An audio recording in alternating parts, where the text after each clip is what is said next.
Right, thank you. So my first vision of Earth was water-veiled. So begins Anaïs' prose poem House of Incest. The first section of the 7-sectioned poem depicts the nameless narrator in an amniotic-like setting, where all around her was a sulphurous transparency and her bones moved as if made of rubber. In this watery setting, the narrator looks with anonymous vision upon her uncompleted self, signalling a central theme of the poem, the search for selfhood. Shari Benstock notes that although presumed to be about forbidden sexuality, the incest of the title refers to the nameless narrator's search for oneself, or resemblance in another, and falling in love to the point of obsession with that resemblance. And this obsession leads to a point of self-destruction and erasure in the poem, something that the opening pre-birth scene sets up. Bodily boundaries are blurred as the narrator describes feeling only the caress of moving into the body of another, absorbed and lost within the flesh of another. And the trauma of her birth, which sees her thrown upon a rock, the skeleton of a ship choked in its own sails, leaves the narrator hesitant to engage in further transformation. I'm interested in Nin's experimental literary method, which transverses surrealist and psychoanalytic concerns, redeploying themes and images to explore the tension between self and other. I point to two ideas in my paper today, the monstrous hybrid and the alchemical rebirth, as themes that draw attention to Nin's exploration of self and other and her developing ideas around what she terms psychological reality, something I'll come back to in a moment. Monstrous, in the terms of my paper, can be considered as something unnatural, in conjunction with the notion of hybrid as something made up of incongruous elements. In House of Incest, the monstrous hybrid arises from the narrator's obsession with wholeness, yet her desire to become whole through another ultimately can be read as a desire which leads to self-annihilation. The narrator loses herself over the course of the poem. In the second part of this paper, I turn to the image of the egg and the notion of alchemical rebirths. And my use of the term alchemical is suggestive of transformation and change. Although the egg in surrealist work has symbolized things like creation, or in the image of broken eggs, the kind of loss of creation and the interior, Nin's deployment of the egg plays with notions of the unconscious and the narrator's rejection of rejoining or being rebirthed into a conscious state of living or of facing a kind of exterior reality. To understand the influence of surrealism on Nin's literary method, it's useful to locate her in relation to the movement. A self-described prose poet, Anaïs Nin began writing in the 1920s. She was living in Paris after having lived in both Europe and the States when she was younger, and Nin was part of what Shari Benstock sort of categorises as the left bank of Paris. And although not part of any specific group or movement, Nin shows an initial interest in surrealism in the early 1930s. In the winter between 1931 and 32, Nin writes in her diary, "I've always believed in André Breton's freedom to write as one thinks, in the order and disorder in which one feels and thinks, to follow the sensations and absurd correlations of events and images, to trust the new realms they lead one into." This is the first mention of Breton and surrealist ideas in Nin's published diaries and highlights the writer's initial formulations about the movement. A few months later, Nin begins writing House of Incest in a surrealistic way. "I'm influenced by transition and Breton and Rimbaud. They give my imagination an opportunity to leap freely." So surrealism presents Nin with the opportunity for literary experimentation and an artistic means to explore ideas about the unconscious she had been developing through her recent experiences with psychoanalysis. Much of Nin's work shows an engagement and experimentation with surrealist ideas even into the mid-1960s. However, Nin never fully subscribed to the surrealist movement, and in the late 1930s her interest in Breton and his ideas began to wane. After meeting with him, Nin decided that what held her back from devoting herself to the movement was an underlying intellectualism. André Breton came to visit me. I expected he would be poetically and sensitively alert to the atmosphere of my life, to my inarticulate intuitions. He was not. He was intellectual. He talked about ideas, not impressions or sensations. Her inability to become a committed disciple and her reluctance to engage with more political activities of the group are, for Penelope Rosemont, why she's not considered a surrealist proper.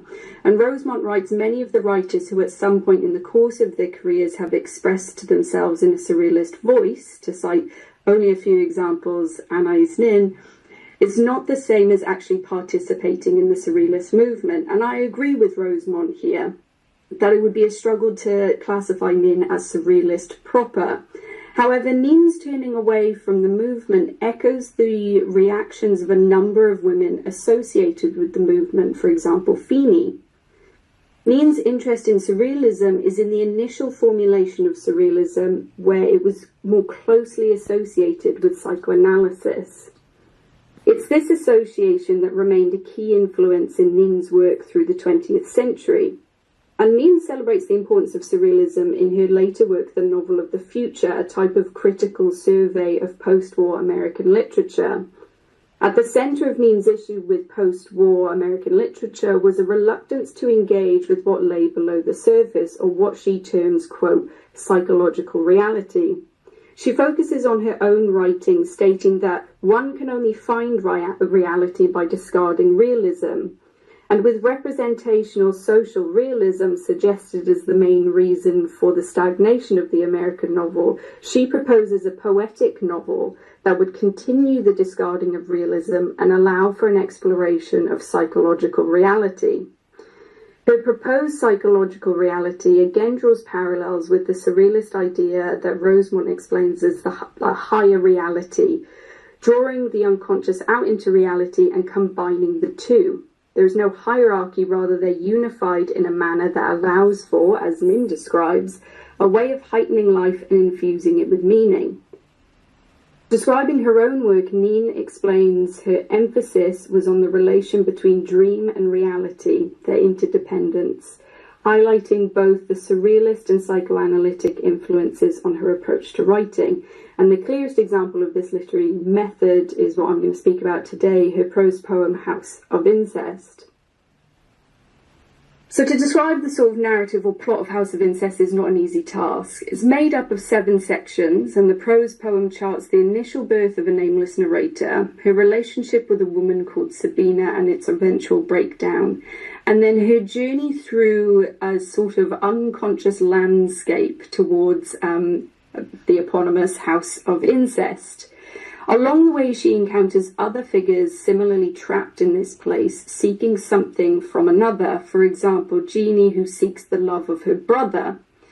The narrator ends up at the House of Incest and remains unable to complete the final moment of transformation along with the inhabitants. We knew that beyond the House of Incest there was daylight, and none of us could walk towards it. So following her initial birth, the narrator finds herself surrounded by night, the day and night unglued, and I falling in between, not knowing on which layer I was resting, whether it was the cold grey upper leaf of dawn or the dark layer of night. The unconscious comes into view for the narrator as she enters the dreamscape that characterises House of Incest. It's here that she begins her search for wholeness. She meets Sabina, a woman who was an idol in Byzance and had a voice that traversed centuries, and the two begin a relationship. However, the narrator's search for wholeness ends up becoming one of destruction and self-annihilation. Recalling the pre-birth scene where the narrator moved into the body of another, the narrator chooses another body to dissolve into. When I saw you, Sabina, I chose my body. And she continues, I will let you carry me into the fecundity of destruction. I choose a body, then face, a voice. I become you, and you become me. Sabina and the nameless narrator become inextricably woven.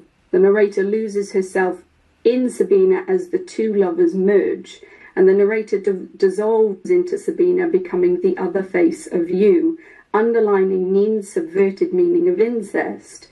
The erasure of the narrator comes in the form of Sabina's overwhelming self and beauty, which drowns the core of the narrator, and the boundary between self and other seems washed away.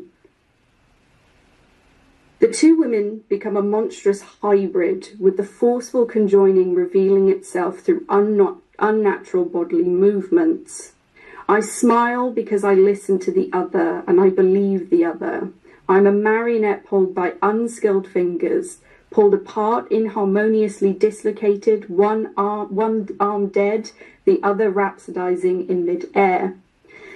The passive unnaturalness of the marionette image is replaced by the violence of the women pulling away from each other and separating. I see two women in me freakishly bound together like circus twins. I see them tearing away from each other. I can hear the tearing, the anger and love, passion and pity. When the act of dislocation suddenly ceases, or when I cease to be aware of the sound, then the silence is more terrible because there is nothing but insanity around me. The insanity of things pulling within oneself, the roots tearing at each other to grow separately, to strain, to achieve unity. The image of the two women freakishly bound together echoes the work of German artist Hans Bellmer and his dolls. Bellmer's puppies resemble the dismembered bodies of women with missing arms and legs, articulated in uncomfortable and erotic poses, and his La Poupée from 1938 shows 4 legs, each with white socks and a black shoe jutting from a central stomach at odd angles. And Hal Foster reads Bellmer's dolls as an exploration of a destructive impulse that is also self-destructive. In this way, the dolls may go inside sadistic mastery to the point where the subject confronts its greatest fear, its own fragmentation and disintegration. And Foster's reading illuminates the sort of monstrous hybrid between the nameless narrator and Sabina. Nin's narrator experiences a double loss in the violent tearing away of Sabina, the loss of the other and simultaneously the loss of the self that she had attempted to find in Sabina. The narrator is now confronted with her own fragmentation as the roots tear at each other, and the soldering together of narrator and Sabina and subsequent tearing apart is both destructive and self-destructive, and the narrator is left alone to deal with this tension between self and other that she's trying to sort of unify and recover. Following the breakdown of the relationship, the narrator begins a journey through the dreamscape, facing and avoiding multiple moments of new life or rebirth. In a hotel room, she realizes that if she stayed in this room a few days, an entirely new life could begin. It was the terror of this new life, more than the terror of dying, which arouses her, and she runs from the room. As she continues through the unconscious space, the image of the egg repeats twice, firstly as a house, and then as a forest of eggs later at the house of incest. Whitney Chadwick points to a number of meanings associated with the image of the egg in Surrealist works, suggesting that the Surrealist preoccupation with the egg symbolizes the process by which an image is generated from interior sources, and as an alchemical vessel of transformation, the egg has always symbolized creation.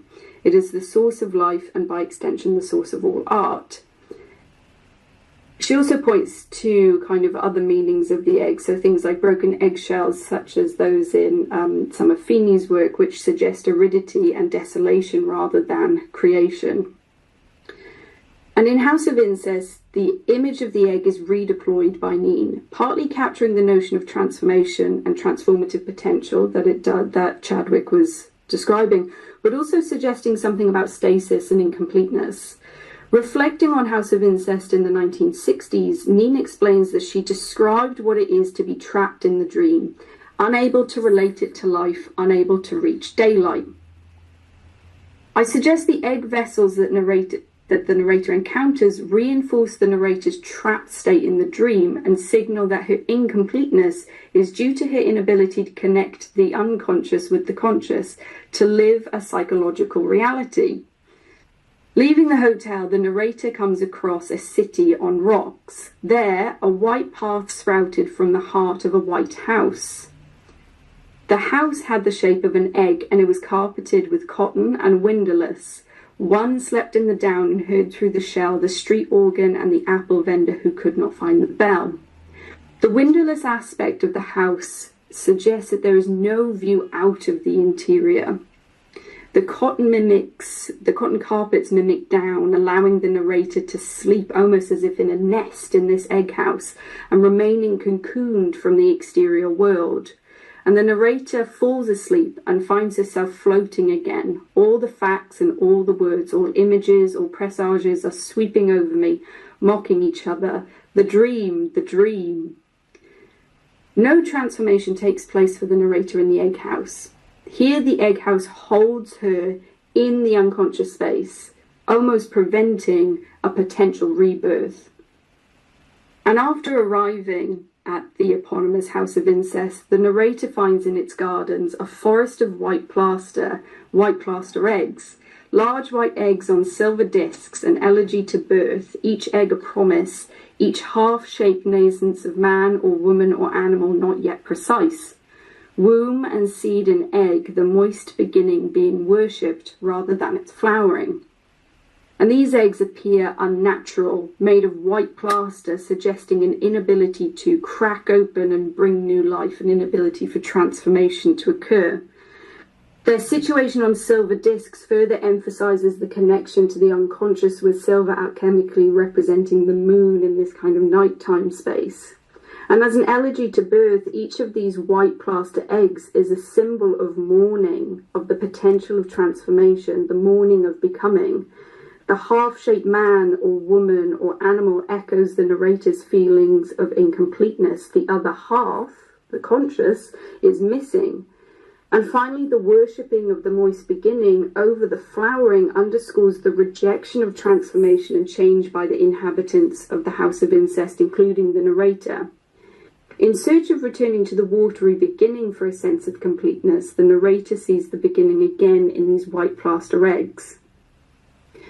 So through House of Incest, the nameless narrator is faced with the relationship between selfhood and psychological reality. To live this higher reality, one must not only move out of the unconscious, but be able to connect interior and exterior realities. The monstrous hybrid between the narrator and Sabina captures the obsessive desire for wholeness, assumed to be found in the other, and ultimately leads to an erasure of self. And the redeployments of eggs as a symbol of potential transformation is undercut by stasis and incompleteness, drawing out the connection between self, other, and psychological reality. Thank you.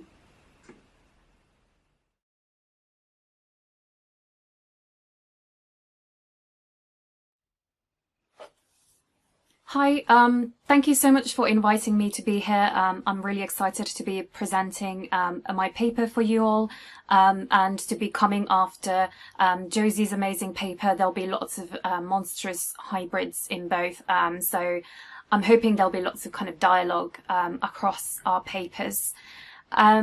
So a little bit about myself and my research before I get started. I completed a PhD at the University of York in 2019, and after that I did this digital humanities postdoc mapping all bombs that landed in the UK during the Second World War in an interactive map based on intelligence reports from the National Archives. And at the same time I was researching and writing about poetry during the Blitz.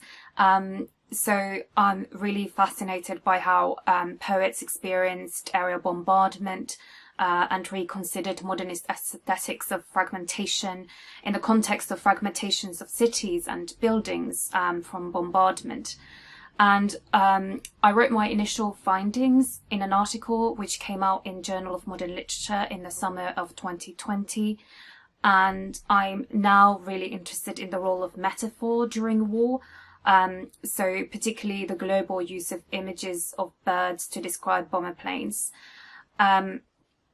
So because writing about rural parts of the UK during the war, as Marina McKay has written, have emphasised the conservative function of the countryside, I wanted to focus on poetry that was written by women and by queer poets, and how they used surrealist and cinematic aesthetics in their poems about birds and plains, to present a countryside that's more interrogative and decentralized. And this research will be published in a collection of essays called Beasley Modernisms in March next year. And today I'll be providing a little glimpse into the work that forms part of that chapter, particularly the kind of surrealist origins and context of that imagery. So the use of bird metaphors to describe war is not a new phenomenon. It's not unique to the Second World War. If you go as far back as Homer's The Iliad, the war cries of Trojan soldiers are described pouring out like the clamour of cranes, or klani ieranon.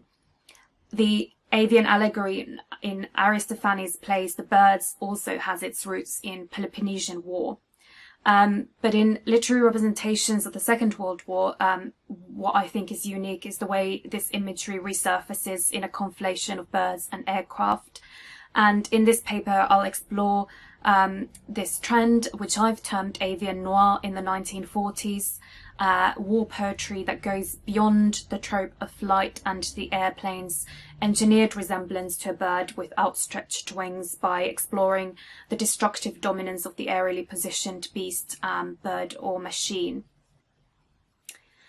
And this 1940s Avian Noir formed part of a global mid-century moment exploring aerial warfare through the visual language of birds, in what I would describe a kind of performative reflection on the role of the poetic image within the modern war lyric.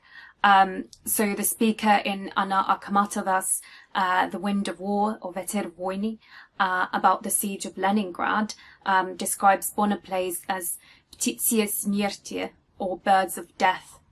Bertolt Brecht's poem Der Himmel dieses Sommers describes bomber planes that appear in the horizon as Sie jungen Staren, die Schnäbel aufreißend, der Nahrung entgegen, like young starlings, their beaks wide open for food.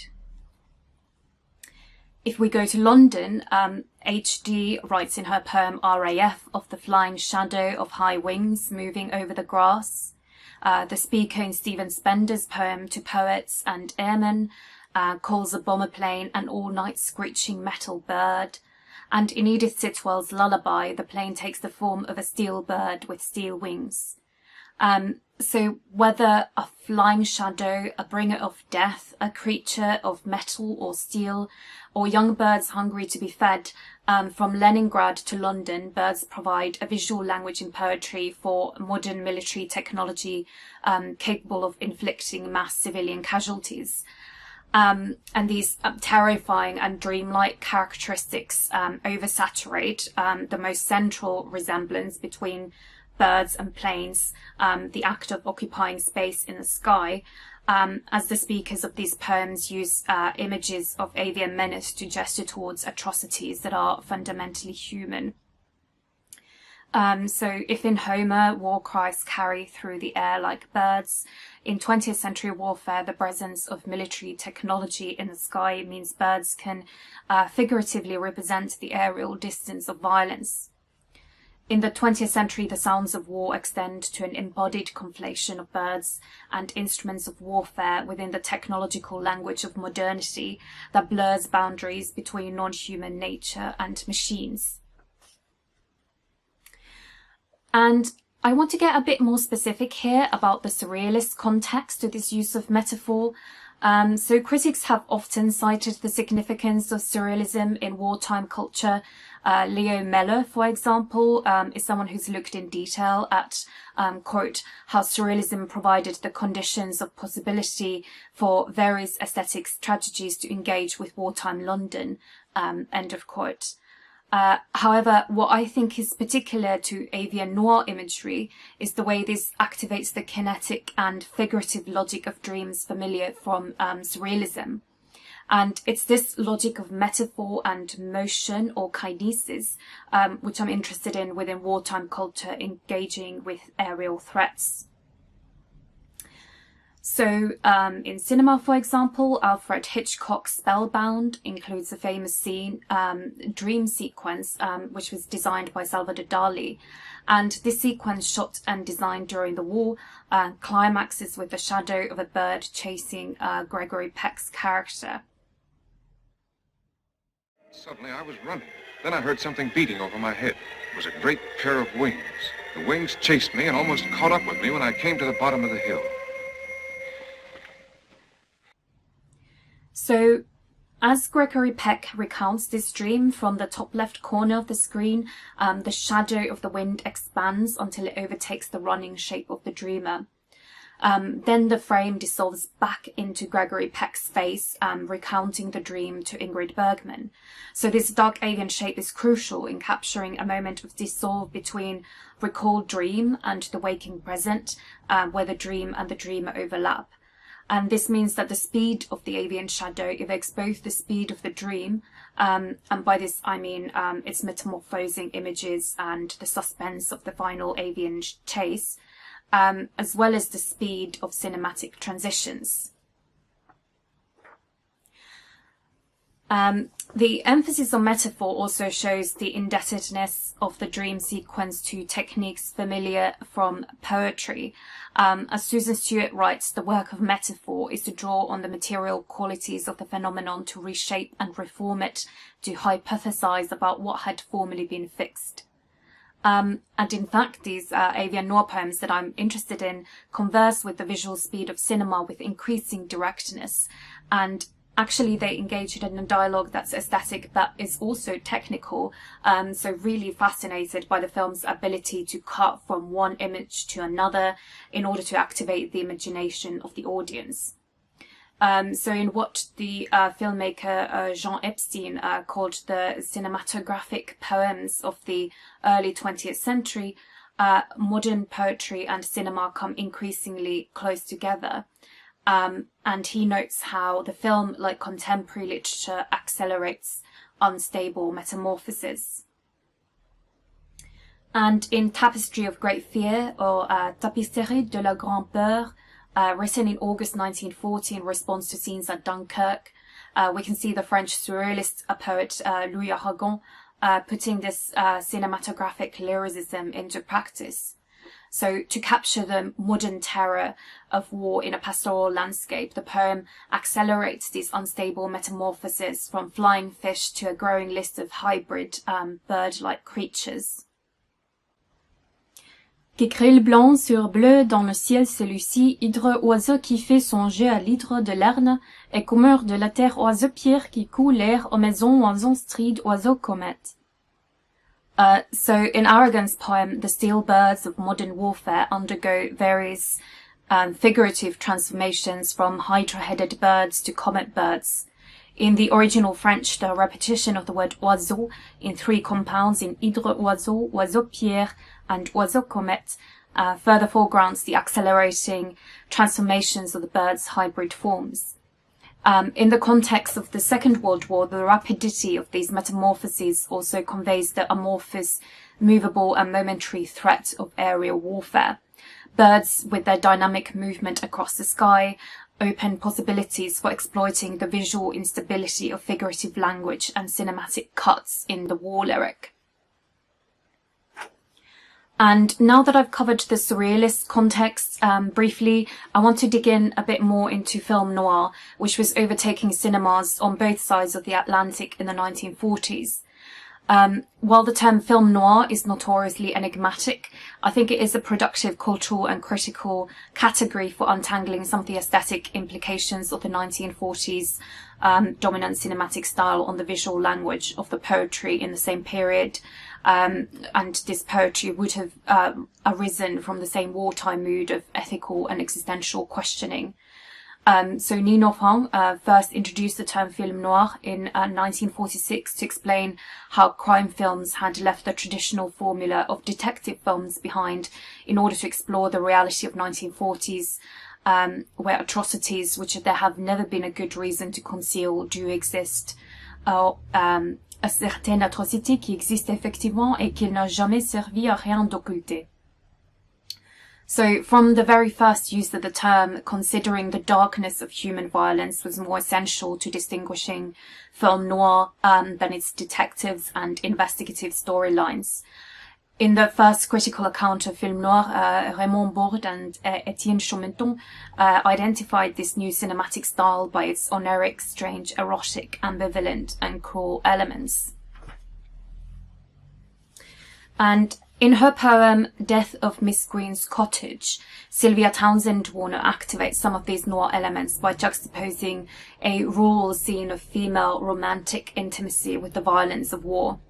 In the poem, a bomb has landed on a cottage where the speaker had been in love. Its bird-like roof, sloped like the tail feathers of a sitting dove, takes flight after the explosion. With a fluster it spread its wings of great stone and went its piecemeal way into the dark. In the poem, the dove with wings of grey stone visualizes bomb damage to a place of love between women. Bombs destroy homes, and the speaker reaches for the image of a bird to describe this destruction and what it means. The image is surreal, dynamic, but also noir, with its combination of the dreamlike, the erotic, and the cruel. This coexistence was very much part of the civilian experience of the Second World War. So Townsend Warner and her partners, Valentine Ackland's wartime homes were all both spaces of private love and state-sanctioned violence. In 1940, an incendiary bomb fell through the roof of their home in Fromvaux Church. In 1942, the house was selected as a machine gun post in the event of a German landing on the Dorset coast. So this intersection of the intimate domestic space with wartime organised violence underpins the oniric and strange imagery of their home taking flight like a dove in the aftermath of bombing. And like the fade out of a cinematic scene, the Avian home disappears piecemeal into the dark. And on the other side of the Atlantic, Elizabeth Bishop's poem Roosters represents another Avian evocation of aerial warfare that infiltrates women's intimate spaces. And this poem's noir is arguably even closer to dream states because it is set in the bedroom at dusk. So the poem was written after the attack on Pearl Harbor in December 1941, and the speaker of the poem is at home in the early hours of the morning using the pronoun we, which creates this intimate register that fits with the intimacy of the dusk setting. Sounds of roosters invade this interior space as the poem turns into an avian allegory of aerial warfare. At 4 o'clock in the gunmetal blue dark, we hear the first crow of the first cock, just below the gunmetal blue window. In setting the scene, war becomes part of the bedroom, so both the morning darkness and the window are described as gunmetal blue. And as the avian description expands, the speaker in Bishop's poem uses metaphors of bombing to evoke the birds, describing their flame feathers and metallic feathers that oxidize on the grey ash heap. In the Avian noir of its intimate setting and violent, invasive imagery of birds, roosters also bear similarities to Francis Cornford's poem Daybreak, where the speaker describes the cockcrow as a long metallic cry, interrupting the speaker who lies warm in bed in the greying light. So both Bishop and Cornford use the word metallic to confuse the sound and appearance of roosters with the materials familiar from planes, interfering with the intimate boundaries of the bedroom. In her wartime lectures on lyric poetry, Muriel Rukeyser argued that poetry may be seen as an image of the kind of fullness that can best meet the evening, the hostile imagination, and the inner clouds which mask our fears. As in film noir with its flirtation with the darker undercurrents of the human mind, Rukeyser explains the role of poetry in the 1940s by reflecting on its relationship to darker psychological forces. And these overlaps between film noir and Rukeyser's lyric theory are really not a coincidence. She specifically explains the importance of imagery in poetry by referencing cinema. In the same lecture series, she talks about the similarities between Hitchcock's films and poetry, and she does this by focusing on scenes which would trigger associations with the war experience. In one, the explosion of a bomb and an airplane crash in another. In Foreign Correspondent, Hitchcock conveys a plane crash, according to Kaiser, in the speed and economy of image that is to be found in concentrated poems. Meanwhile, describing the bomb explosion in Hitchcock's Sabotage, Rokaiser is interested in distortions of everyday stable structures that shudder and seem to lean. She's interested in the explosion as a distortion, as maximum derangement from the human being's point of view, and a warping of reality that becomes more unbearable as you see it more clearly. For Rukaiser, violent film scenes resembling the ongoing war exemplify the speed and the perceptual distortions of the modern poetic image. However, it's important to add here that for Rukaiser, poetry is matched against the evening and the hostile imagination. So poets meet the inner clouds which mask our fears, and the poets I've looked at today, I believe, achieve this by restating ambivalent moments of vulnerability to distant aerial aggression in rural Noir settings. The poets are thus capable of using bird images of the kind of fullness that can both delve into and meet the fears of the wartime imagination. So they both exploit and expand the visual mechanisms of the lyric poetry to reflect on the power of the poetic at times of war. So this is just a short section of the chapter that is coming out in March. In that chapter, I close read more poems and consider the complicity of lyricism itself in the violence behind these noir aesthetics. So if you're interested to find out more, I'm really happy to share the chapter with you as a PDF. And I'm also really keen to hear your questions and feedback. So I'll just leave my Twitter handle and my email address here to anyone who would like to get in touch. It would be great to hear from you, especially if we're working on similar themes. I'm always really interested to hear what everyone else is working on. And seeing whether we might be able to collaborate on something. And thank you so much for the time you've all taken to listen to me today. And I look forward to hearing from you. And I'm very excited for Marianne's paper, which follows mine today.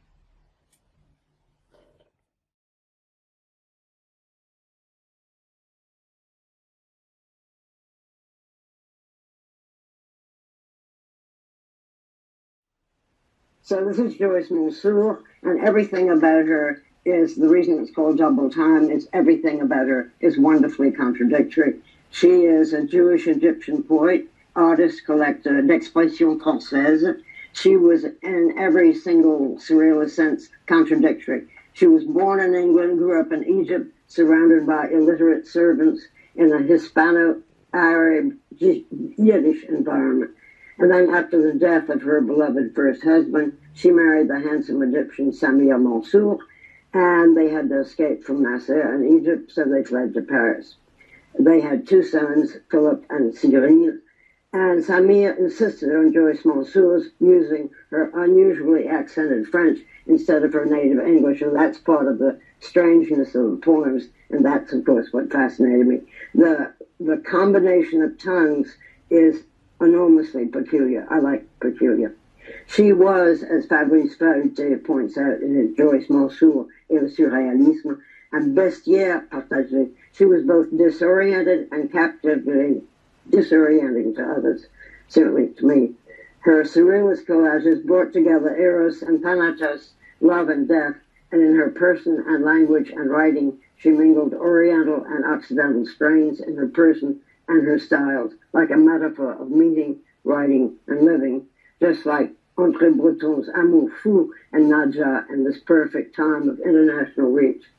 I translated Amour Fou as Mad Love, got to meet and love Jacqueline Lombard, for whom it was written. And in my view of Joyce Mansour, I see this kind of passion-infused everything. Her painting, Jacqueline Lombard's painting, and Joyce Mansour's portrait, which is extremely peculiar, as I think you hear.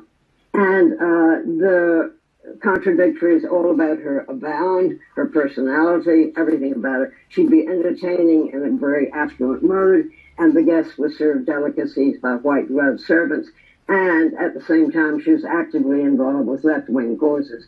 And to me, she remains, and probably to all of us, I hope, wonderfully provocative and brilliantly peculiar, a captivating poetic presence. And now, if you could start the slides, that would be great. The next slide, and the next slide, and the next slide. Beautiful. Okay, this is the peculiar poem, Souvenir. Thank you.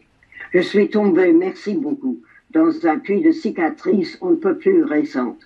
Rose de juiverie comme un magazine de luxe, douce brume de souvenirs. And this is the Rue des Rosiers, reminds you of Paris, of course, and the Jewish quarter there, and this is in Cairo. I fell down, thanks a lot, in a scarry well, couldn't be newer, rows of jewelry like a glamour magazine, tender mist of memory. Can we have the next one? Thank you. So this is a mango. I really love this. It's very Indian mango. I will read you just my translation of this. I long for mango.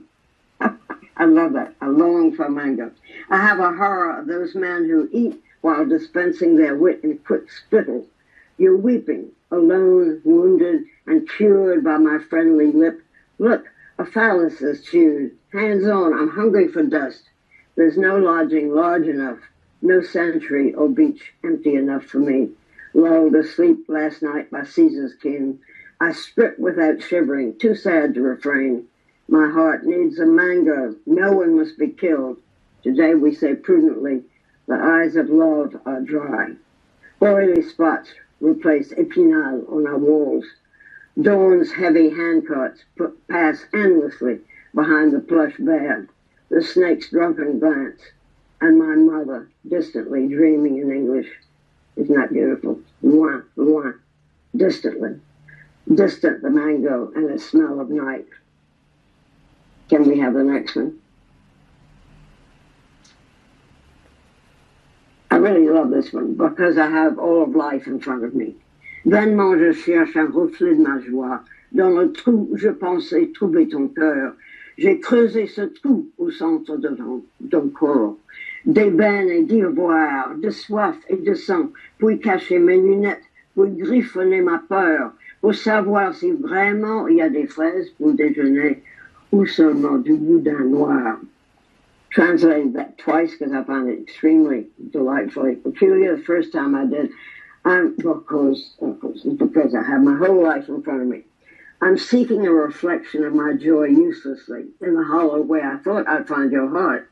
I've dug this hollow in the center of your body, of ebony and ivory, of thirst and blood, to hide my glasses there to scratch on my fear, to find out if really there are strawberries for lunch or just black pudding. And then last night I thought, let's retranslate that the way I think that she probably would have read it, because I have a whole life in front of me. I look in vain for my joy reflected in the hole where I thought I'd find your heart. I dug this hole in your body's center of ebony and ivory, of thirst and blood, to hide my glasses, to scratch my fear. Will there be strawberries for lunch or only black sausage? Can I have the next one, please? Well, I really love this. Du repos. Prends vite une plume, écris, je volerai, l'orbite de la lune sauvage, les grêles sanglots des vagues venues de l'autre rive, vagues, vaguelettes, bandelettes et babillages écrits roulent entre mes bras, ainsi qu'un caillou entre le ciel et le fond. D'un puits, le sable sauvegarde l'aveugle sur le parchemin de la nuit, prend vite du papier, and so forth. And so I'll read it to you in my excited English translation. She really is exciting to translate. Quick, take a pen, write. I shall fly, the orbit of the wild moon, the shrill sobs of the waves coming from the other shore, wavelets, bandelette and babbling. Right, roll between my arms like a pebble between sky and the bottom of a well. And you can feel already that sort of eroticism. Enormously excited. All her poetry is excitable. Excites me.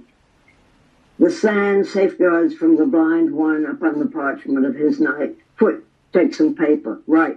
Follow me in the flower beds. Split crutches, thorns. Listen, the confessions of the rose, chewed up, chopped up, harmless.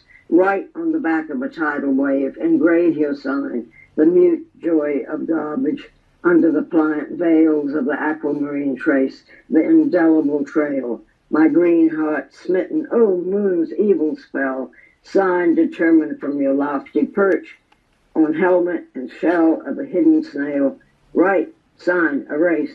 I drown in the inkwell of the least word, never. So I just gave you the beginning of that poem in French. I think it's extraordinary. Next slide, please. Thank you so much for doing that. Much better than me having to do it. Les machinations aveugles, and this is some poem. Okay. Les machinations aveugles de tes mains sur mes seins frissonnants, les mouvements lents de ta langue paralysée dans mes oreilles pathétiques, toute ma beauté noyée dans tes yeux sans prunelle, la mort dans ton ventre qui mange ma cervelle. Tout ceci fait de moi une étrange demoiselle. The blind mechanisms of your hands on my trembling breast, the slow motions of your paralyzed tongue in my pathetic ears, all my beauty drowned in your pupilless eyes, death in your stomach eating my brain. All that makes me a strange maiden, and indeed she was. Absolutely. Next slide, please. And this one I absolutely love. I translated as forthwith. Séance tenante. Tout ceci parce que j'aime faire l'amour sous l'eau. Pommader mes cheveux de brouillard et de bile et me laisser aller au fond du canapé avec un palefrenier bossu et un doigt de vagabondage. Tout ceci parce que tu sais que j'étais voleuse autrefois. Since I like making love underwater, anointing my hair with fog and bile, sinking down on the sofa with a hunchbacked groom and a wandering finger, since you know I used to be flighty. Next slide, please. And this gets to be enormously erotic. Many of these poems were not published during her lifetime because of the eroticism and all the problem with publishing. Invitez-moi à passer la nuit dans votre bouche. Racontez-moi la jeunesse de vos rêveries. Pressez ma langue contre votre œil de verre. Invite me to spend the night in your mouth. Tell me about the youth of your dreamings. Press my tongue against your glass eye. Next slide, please, if you can stand it. J'ai ouvert ta tête pour lire les pensées. J'ai croqué tes yeux pour goûter ta vue. J'ai bu ton sang pour connaître ton désir. Et de ton corps frissonnant, j'ai fait mon aliment. I've opened your head to read your thoughts. I've crunched your eyes to taste your sight. I've drunk your blood to know your desires, and from your trembling body, I've made my food. Wow. Can I have the next slide, please?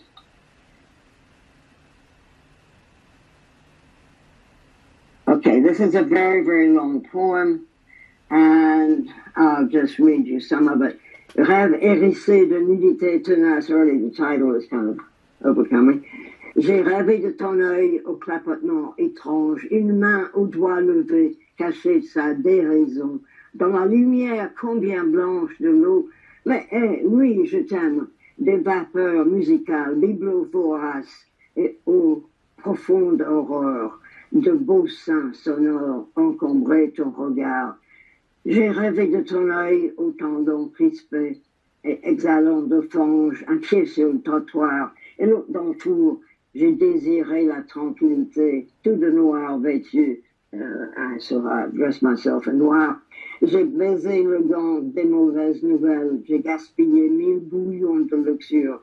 Mais viendras-tu, je ne saurais te recueillir. Je suis amoureuse de moi. Wonderful, wonderful poem. And it's called A Dream Spiked with Gripped Nakedness. Some title, right? I've dreamed of your eyes strangely rippling, a hand, fingers in the air, in the so white radiance of water. But yes, I love you. musical haze, greedy trinkets, and oh, deep horror of lovely breast resounding, weighing down your gaze. I dreamed of your tight, tendon eyes and exhalations of Maya, one foot on the sidewalk and the other in the oven. I've longed for tranquility, dressed all in black. I kissed the bad new ring. I've wasted 1,000 rough drafts of luxury. But should you be coming, I couldn't receive you. I'm in love with myself. Really great poem.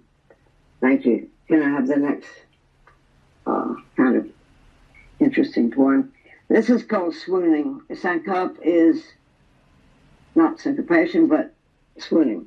Après une longue séparation, vite, avant que ma langue ne se noie dans une crevasse, prends la route chemine de ma tête aux orteils, épelle le nom de ma naissance secrète, du tout ou tout sigue vite, sous la tente de votre attente. She's wonderful. Yeah, when you imagine this is not her native language. Sous la tente de mon attente. Un mot quelconque, une phrase, dois je me déshabille, virgule par virgule, point. Isn't that great? So it begins like that and ends like a writing. Swooning, after a long separation. Quickly, before my tongue drowns in a crevice, take to the road and walk. From my head to my toes, spell out the name of my secret birth. From everything to everything, hemlock, quickly, under the tent of a vain attempt. Grasp the stretches where stealthily perish the periodic poisonous bubbles. Give a blue pencil stab of a boudoir, any kind of a word, a sentence. Look, I'm getting undressed. Comma by comma, period. It's not wonderful, you get undressed, period. Next slide, please, if you can bear it. This one wasn't allowed to be published because it's too shocking, as it were. Mort, prêtre, nudité, hôtel, peinture, cercueil, racines, pensées mangées par les vers, des vers nourris de péchés avortés, des fleurs mourantes sur des morts déjà morts, font ce monde plein de cris étouffés. Il fait noir, touffu dans le tombeau. Dead, priests, bearnesses, altars, paintings, tombs, roots, thoughts, worms consumed, worms fed by miscarried sins, dying flowers upon the dead, already dead, fill this universe with stifled sighs. It's dark, stuffed in the tomb. Next one, please. I love this. About to say farewell. This is towards the end of the farewell poems. Adieu, vieille terre, grise est l'aurore sur les cils de mon amour, grise la raison, quand les noirs joncs touffus ferment l'entrée, absence et souillure. La flamme qui coule dans le vent opaque, le fleuve aspirer l'Atlantique, le silence, voler le silence, c'est l'heure de la désillusion.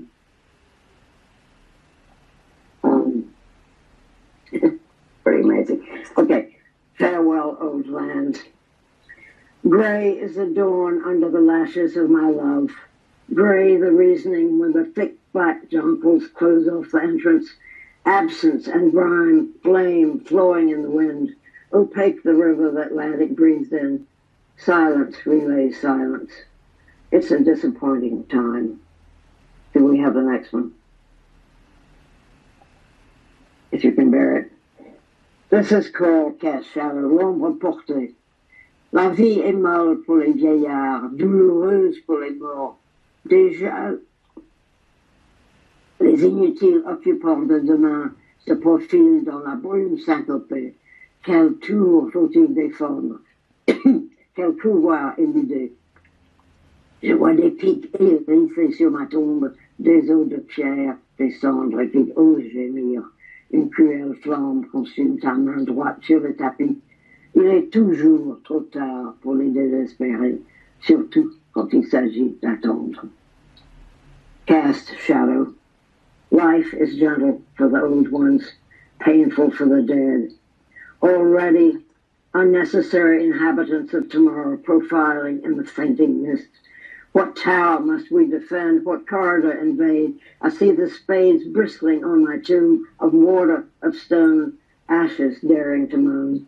A cruel flame consumes your right hand on the carpet. It's always too late for the hopeless, especially about waiting. And the last one. I won't read you this in French. I'll simply find you that like some amazing thing. I found it very peculiar. I found it, and somehow it seemed to me that I had to do these poems, and I would someday love to publish the translations, if I possibly can somewhere. I'll read it to you. And Georges Hénin was actually a friend of mine. I met him at Yves Bonfoy's, and I walked home with him. Georges Hénin, tomorrow. I'll await Georges Hénin behind the third pyramid, starting with sleep. He'll come at the time when the minarets tremble like lashes tear-turbaned on the desert stomach. You must have lived in an ancient garden, known these men made safe by madness, and of course we're thinking back to Egypt, known these men made safe by madness, picking up cigarette stubs and a brazier of blood, to dispose of death like a worn-out skin. Nonchalant, Lord, I've named Georges Hénin, secret, smiling, uncompromised, death for him, the grayish teeth of memory, a desert crossing scarcely longer than night, a kite's flying, some tombs, a patch of past crumbles, great screech of scrap iron. Years pass, like trams in the sun, the hot wind gasping. 50 days, 50 nights, 50 lives. They couldn't mask friend George's voice, even if death has no merciful heart. Writing remains. Thank you very much.